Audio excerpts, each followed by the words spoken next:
The conference room door clicked shut 6 inches from my face.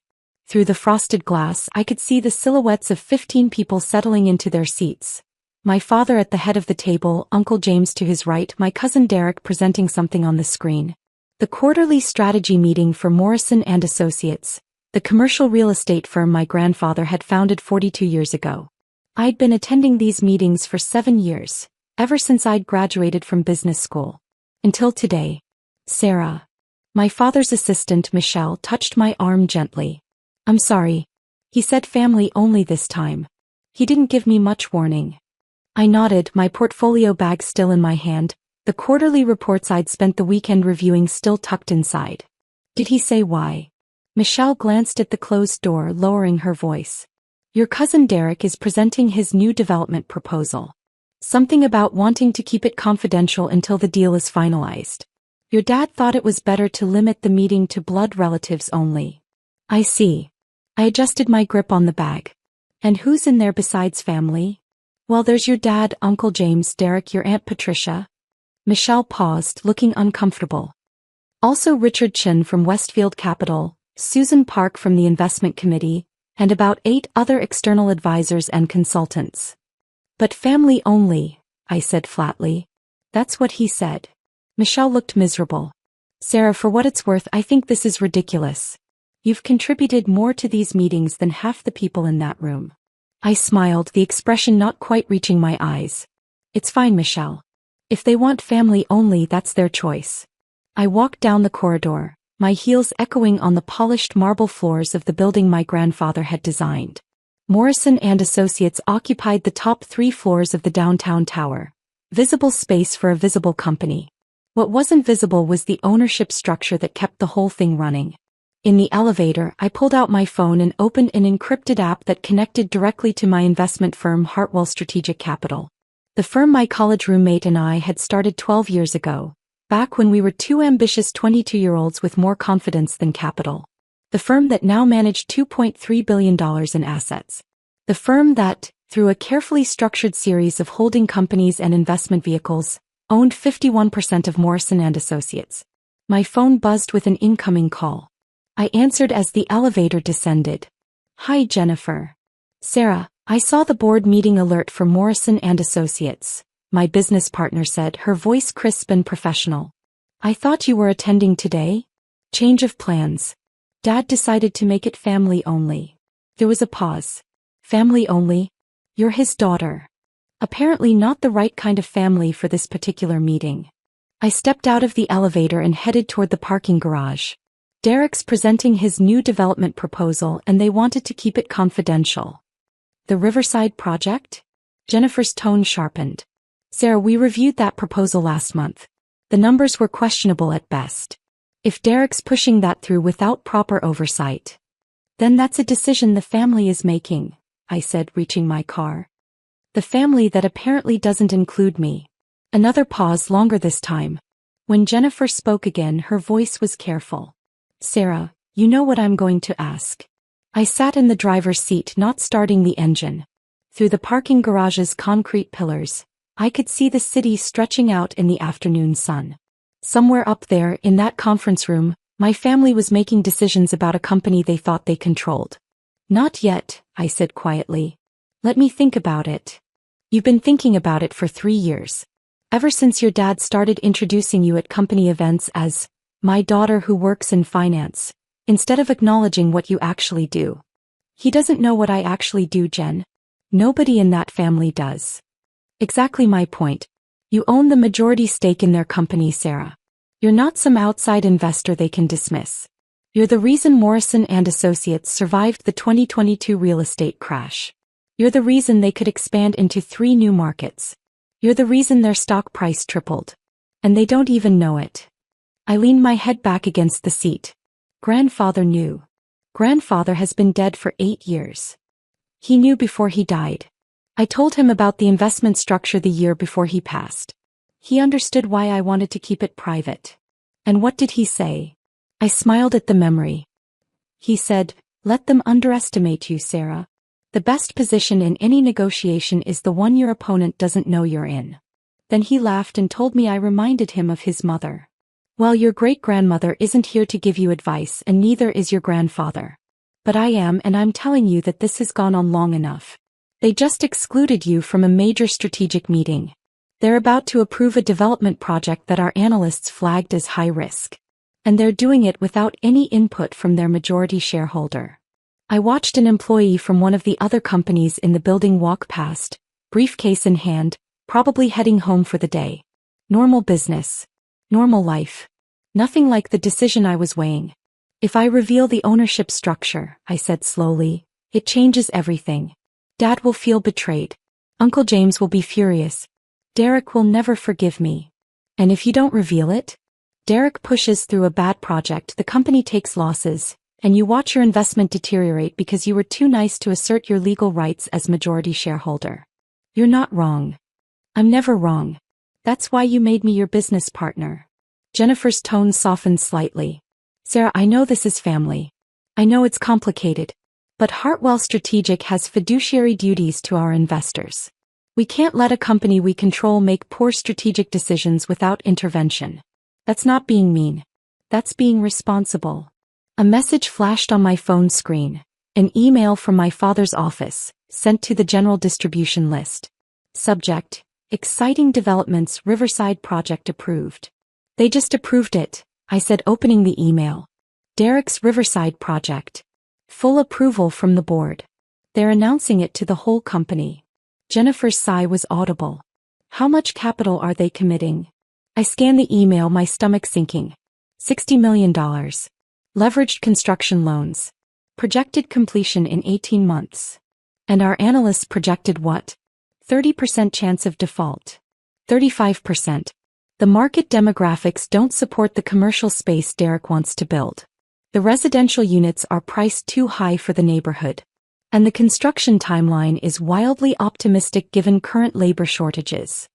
$60 million on a project with a 35% failure rate. Sarah, you have to act. I closed my eyes, seeing my father's face the last time we'd had dinner together. He'd been so proud, talking about the company's growth, about Derek's innovative ideas, about the future of Morrison Associates. He'd asked about my finance job, in that vague way he always did, not really listening to my answers because he didn't really understand what I did. Hey, I said. Do it. Do what specifically? Schedule an emergency shareholder meeting. Invoke our rights as majority stakeholder. Full disclosure of ownership structure. Jen, I want a complete audit of the Riverside project financials before we proceed. If it's as bad as our analysts think, I want documentation. That's going to take a few days to prepare properly. I have time. The Riverside groundbreaking isn't scheduled for 3 weeks. We can intervene before they break ground and lock in the construction contracts. I'll start the paperwork. Sarah, are you sure? I started my car, listening to the engine hum to life. No. But I'm doing it anyway. The next 72 hours were a blur of conference calls, legal reviews and strategic planning. Jennifer assembled a presentation that laid out Hartwell Strategic's ownership of Morrison and Associates in excruciating detail. Every shell company, every holding structure, every capital injection over the past 3 years. Our legal team prepared the shareholder rights documentation. Our analysts compiled a comprehensive risk assessment of Derek's Riverside project. On Thursday morning, Morrison and Associates executive team received formal notice of an emergency shareholder meeting scheduled for Monday at 10 a.m. The notice came from Hartwell Strategic Capital, exercising rights as the majority shareholder. My phone started ringing within an hour. First was Uncle James. Sarah, do you know anything about this? Some investment firm is calling an emergency meeting. They're claiming they own 51% of the company. I know, Uncle James. I'll be at the meeting. But who are these people?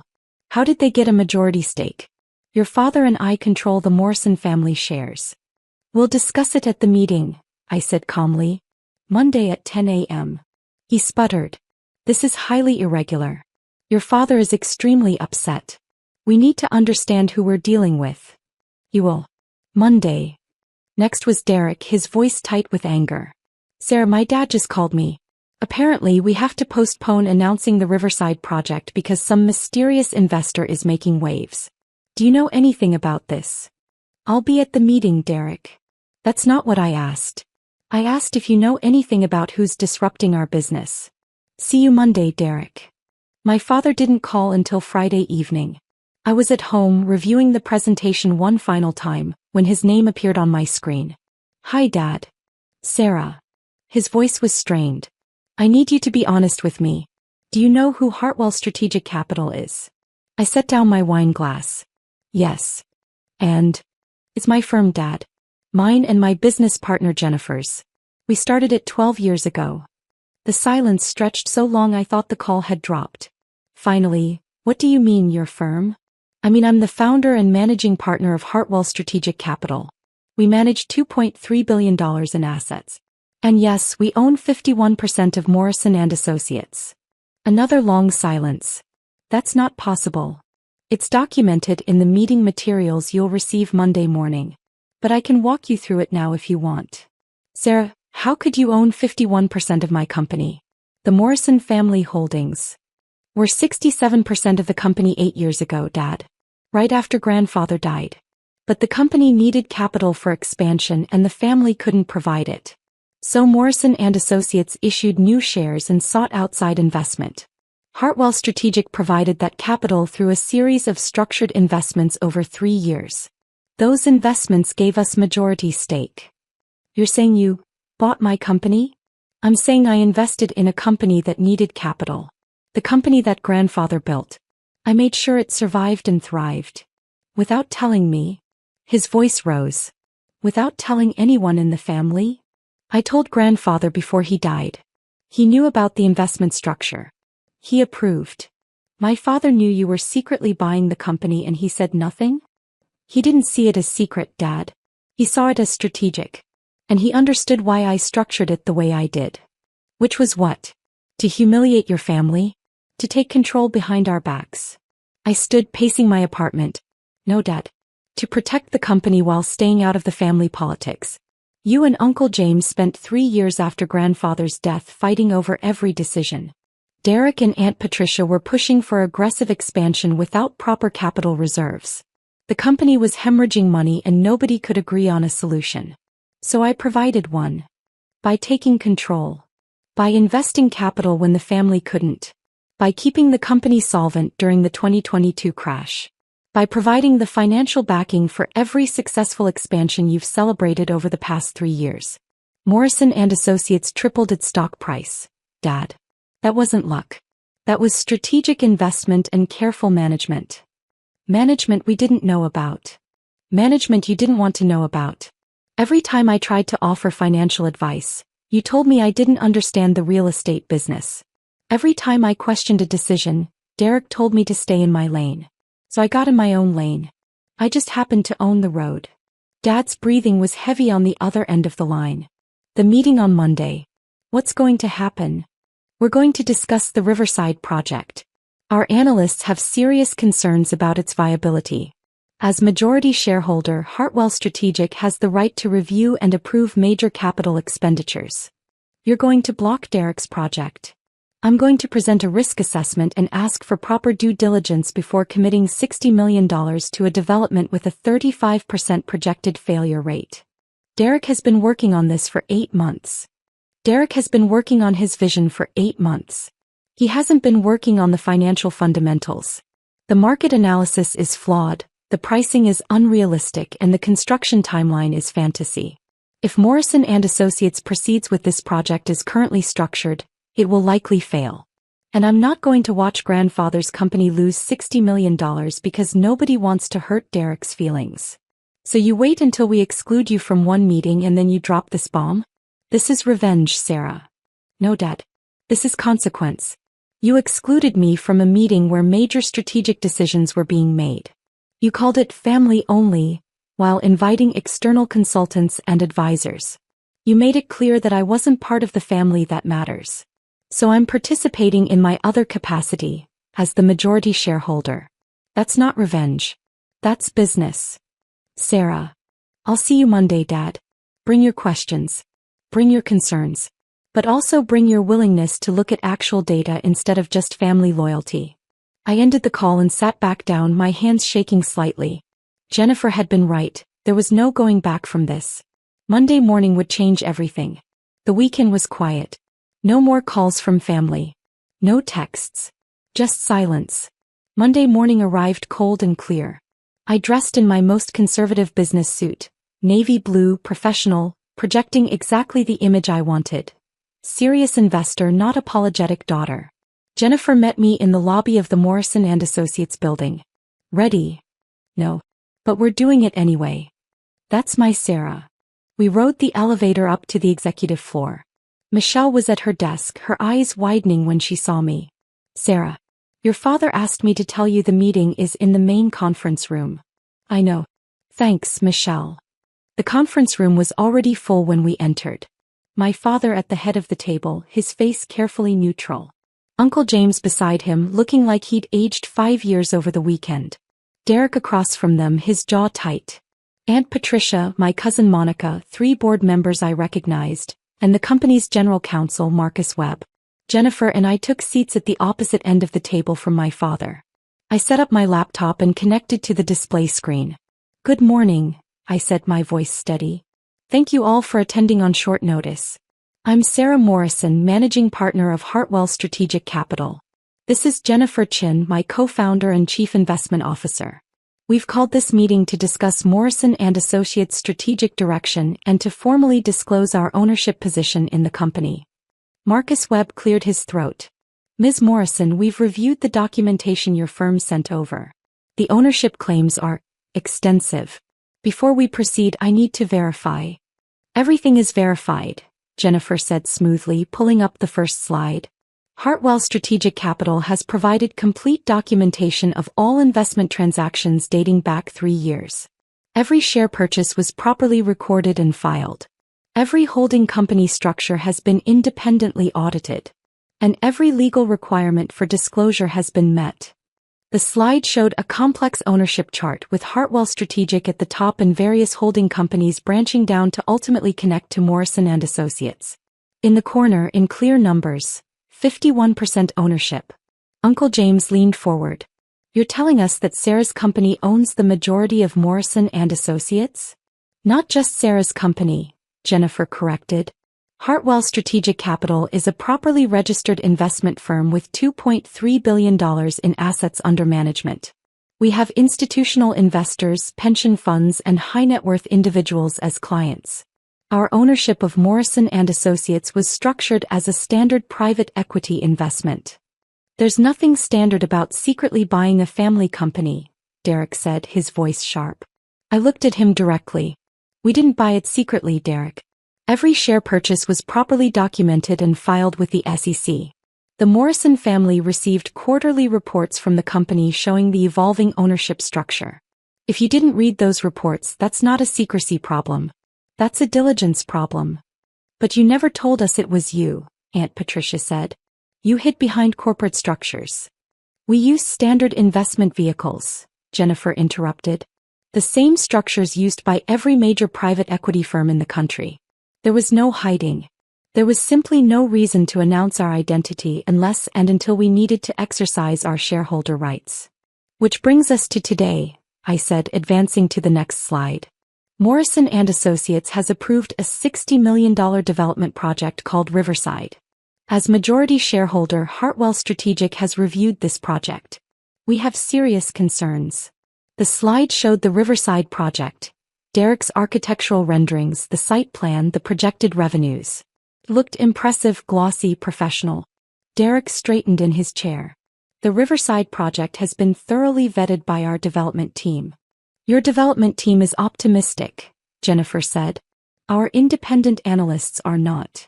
She clicked to the next slide showing market comparisons. Comparable properties in the same neighborhood have vacancy rates averaging 34%. Derek's projections assume 90% occupancy within 12 months of completion. The neighborhood is gentrifying, Derek argued. Property values are rising. At a rate of 3% annually, I said, showing the data. Your pricing assumes 8% annual appreciation. That's not a minor difference, Derek. That's fundamental market misunderstanding. My father spoke for the first time. Sarah, Derek has more experience in real estate development than your analysts. Does he have more experience than the 3 former commercial real estate executives on our advisory board? Jennifer asked. Or more experience than our chief market analyst who spent 20 years at CBRE?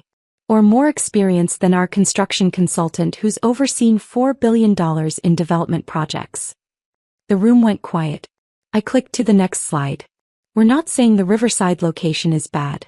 We're saying the current project plan is financially unsound. The commercial space is overbuilt for the market. The residential units are overpriced. And the construction timeline assumes no delays in a market where average delays are running 6 months. So what are you suggesting? Uncle James asked. That we cancel the entire project? We're suggesting a complete redesign, Jennifer said. Scale back the commercial component by 40%. Reprice the residential units to match actual market comps.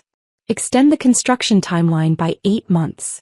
And most importantly, reduce the capital commitment from $60 million to $38 million. That would completely change the project, Derek said, his voice rising. The whole vision. The vision doesn't matter if the math doesn't work, I said quietly.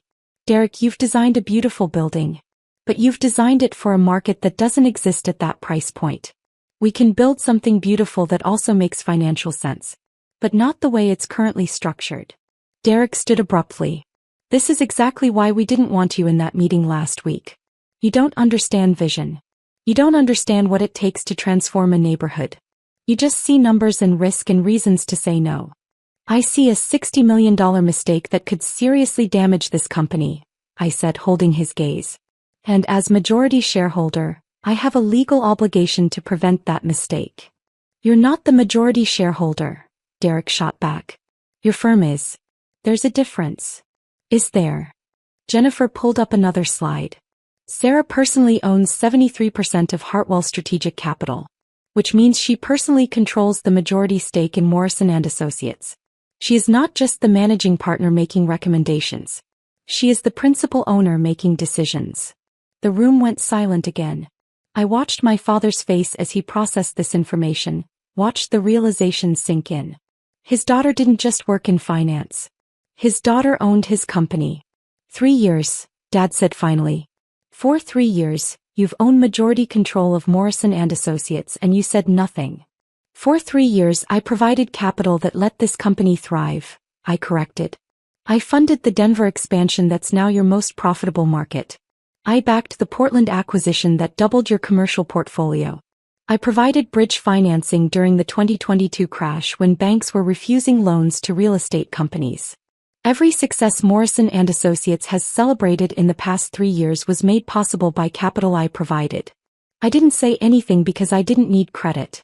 I just needed the company to succeed. But why? Aunt Patricia asked, genuine confusion in her voice. Why invest so much in a company and stay anonymous? Because grandfather taught me that the best investors are invisible until they need to be visible, I said.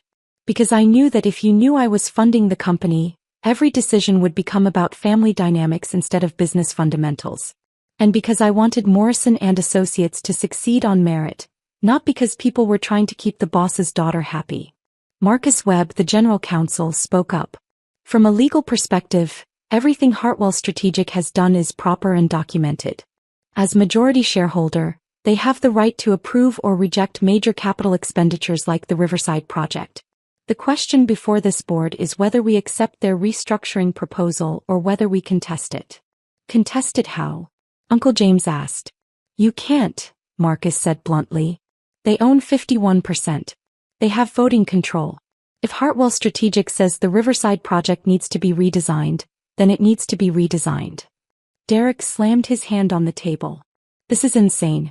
We're going to let Sarah's company dictate our business strategy. It's not her company dictating strategy, Jennifer said calmly. It's the majority shareholder exercising standard governance rights. This happens in every public and private company in America. The difference is that most majority shareholders don't have personal relationships with management. That's exactly the problem, Derek said. She's using business authority to settle personal grudges. We excluded her from one meeting so she pulls out the nuclear option? That's not governance. That's revenge. I stood, pulling up the final slide. Derek, if I wanted revenge, I would have waited until after you broke ground. I would have let you commit $60 million in lock-in construction contracts. I would have watched the project fail and then I would have removed you from the company. But I didn't do that. Instead, I'm intervening before money is wasted. I'm proposing a redesign that could actually succeed. And I'm trying to save Morrison and Associates from a costly mistake. If that's revenge, it's the kindest revenge in corporate history. Dad stood as well. Sarah, I need to understand something. When you started this firm 12 years ago, was this always the plan? To take over my company? No, Dad. 12 years ago, I was just trying to survive in a brutal industry. I was building relationships, learning markets, making smart investments. Morrison and Associates wasn't even on my radar. So when did it get on your radar? When grandfather called me 6 months before he died and asked me to promise I would take care of the company. He knew the family was fracturing.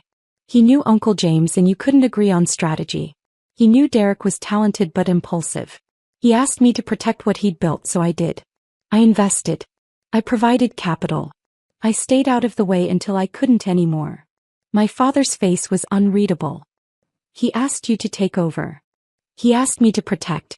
There's a difference. Uncle James stood. Robert, we need to discuss this privately. As family. I am family, I said quietly. You're also an investor who just hijacked our company. I'm an investor who owns the company. That's not a hijacking. That's how capitalism works. Jennifer began packing up her materials. Gentlemen, the proposal is on the table. Redesign the Riverside project according to our specifications, or cancel it entirely. Hartwell Strategic will vote against any motion to proceed with the current plan. You have 2 weeks to decide how you want to move forward. We walked toward the door, but my father's voice stopped me. Sarah, you said grandfather knew about all this. Do you have proof? I pulled a folded letter from my bag. Yellowed paper, my grandfather's distinctive handwriting. He wrote this the week before he died. I've kept it in my office safe. Dad took the letter, unfolding it carefully. I'd read it 100 times, but I still remembered every word. Sir, by the time you read this, I'll be gone. But I want you to know that I'm proud of what you're building with Hartwell Strategic. Your great-grandmother would be proud too. She was the real business genius in our family, though my father never gave her credit for it. I know you're planning to invest in Morrison and Associates. I know why you're structuring it the way you are. And I think it's brilliant. Let them underestimate you. Let them think you're just the granddaughter who likes numbers. The best position in any negotiation is the one your opponent doesn't know you're in. When the time comes, and it will come, don't apologize for being smart. Don't apologize for being prepared. Don't apologize for protecting what I built. Our family has always valued the loudest voice in the room. But sometimes the quietest voice is the one that actually understands the numbers. I'm leaving you the company, Sarah. Not in the will. Your father would never forgive me. But in every way that matters. Take care of it. Take care of them. And don't let anyone tell you that being underestimated is the same as being powerless. Love, grandfather. Dad read the letter twice, his hands shaking slightly. When he looked up, his eyes were wet. He knew. He actually knew. He understood what I was doing. And why. He left you the company. He left me the responsibility of protecting it. There's a difference. Uncle James took the letter from my father, reading it himself. His face went through several emotions. Shock, anger, resignation, something that might have been respect. We need time to process this, Uncle James said finally. This changes everything. Take your time, I said. But understand that the Riverside project doesn't proceed without redesign. That's not negotiable. Derek was still sitting, staring at the table. I worked on that project for 8 months. I know. And the core vision is good, Derek. The execution just needs refinement. Work with Jennifer's team. Listen to the market analysis. Build something that will actually succeed instead of something that looks impressive in renderings but fails in reality. You don't think I know what I'm doing. I think you're creative and ambitious, which are great traits. I also think you sometimes let vision override math, which is a dangerous trait. Learn to balance both and you'll be extraordinary. Jennifer and I left the conference room. In the elevator, she turned to me. How do you feel? Terrified. Relieved. Guilty. Vindicated. All of it at once. That sounds about right. She squeezed my shoulder. You did the right thing, Sarah. Sometimes being family means being honest, even when honesty hurts. My phone buzzed with a text from Michelle. That was the most intense meeting I've ever seen. Also, you're kind of my hero right now. I smiled despite everything. Over the next 2 weeks, the Morrison family went through stages of grief and acceptance. Uncle James tried to rally the family to contest the ownership structure, but Marcus Webb confirmed there was no legal basis for challenge. Derek submitted 3 revised proposals for Riverside, each one slightly closer to our specifications. Aunt Patricia called to tell me I'd broken my father's heart, then called back 3 hours later to apologize and admit she'd been wrong. And Dad was complicated. He showed up at my apartment on a Wednesday evening, looking older than I'd ever seen him. Can we talk? I let him in, poured 2 glasses of wine and sat across from him in my living room. I've been thinking about what your grandfather wrote, Dad said. About letting you be underestimated. About the loudest voice not always being the right voice. Dad. Let me finish. I underestimated you. For your entire life I underestimated you. I saw you succeeding in finance and I thought, I don't know what I thought. That it was nice. Respectable. But not serious. Not like what I did. You built a real estate empire. That is serious. I expanded an empire my father built. You created something from nothing. In 12 years, you built a $2.3 billion investment firm. Do you understand how extraordinary that is? I had good partners, smart advisors, and luck. Stop, Dad said firmly. Stop diminishing what you've done. I did that to you for years and I was wrong. You're not lucky. You're brilliant. And I was too proud to see it. The words I'd wanted to hear for so long, but they came with too much pain attached. Dad, I didn't do this to prove anything to you. I know. That's what makes it worse. You did it because you loved grandfather's company enough to protect it. Even when we shut you out. Even when we dismissed you. You still protected us. I protected the company. There's a difference. Is there? He smiled sadly. Sarah, the Riverside project. Derek presented your redesigned proposal to me yesterday. It's better. Substantially better. The market analysis actually makes sense. The pricing is realistic. The timeline is achievable. It's everything his original proposal should have been. Derek did the work. We just provided the framework. You taught him how to think critically instead of just thinking big. That's a gift. We sat in comfortable silence for a moment. Finally, Dad said, Morrison Associates needs you. Not just as the majority shareholder. As part of the leadership team. Marcus suggested creating a Chief Strategic Investment Officer position. Someone who oversees major capital decisions and long-term planning. Someone who can balance Derek's creativity with financial reality. You want me to work for Morrison Associates? I want you to help lead it. The way grandfather wanted. The way you've been doing anonymously for 3 years but now visible and acknowledged. What do you think? I thought about grandfather's letter. About great-grandmother who'd been a business genius without recognition. About being the quietest voice that understood the numbers. I think it's time to be loud, I said. Yes. Dad smiled, the first real smile I'd seen from him in weeks. Your grandfather would be so proud. Oh, I'm proud. Even if I'm late to the party. Better late than never. 3 months later, I stood in front of the Morrison Associates board as Chief Strategic Investment Officer, presenting the quarterly investment review. Dad sat at the head of the table. Uncle James was to his right. Derek was there, now leading the Riverside project redesign with genuine enthusiasm instead of defensive pride. And at the far end of the table, the seat I used to occupy when I was just taking notes, sat a new junior analyst. A recent business school graduate taking notes on her laptop, probably wondering if anyone actually read her memos. After the meeting, I stopped by her desk. Hey Amanda. How's the learning curve? She looked up, surprised. It's intense. Everyone here is so experienced. Sometimes I feel like I'm just trying to keep up. That feeling never goes away, I said. But eventually you realize that keeping up was never the point. Understanding is the point. Keep taking those notes. Keep asking questions even when people act like they're obvious. Keep building your foundation. You never know when you'll need it. She smiled. Thanks, Ms. Morrison. That actually helps. I walked back to my office. The one next to Dad's with a view of the harbor where cargo ships came and went. On my desk was Grandfather's letter, now framed, reminding me daily that being underestimated wasn't weakness. It was preparation. My phone buzzed with a text from Jennifer. New opportunity. Tech startup Series C looking for $200 million. Interested. I typed back, send me the fundamentals. But Jen, make sure they know who they're dealing with upfront this time. Where's the fun in that? The fun is in building something that lasts. Surprise reveals are overrated. Says the woman who just spent 3 years as a secret majority shareholder. Exactly. I learned my lesson. Transparency is underrated. Through my office window I could see the Morrison Associates sign on the building across the street. Grandfather's legacy now mine to protect. Not from the shadows anymore but in full view. The quietest voice had finally learned to speak. And the family was finally learning to listen.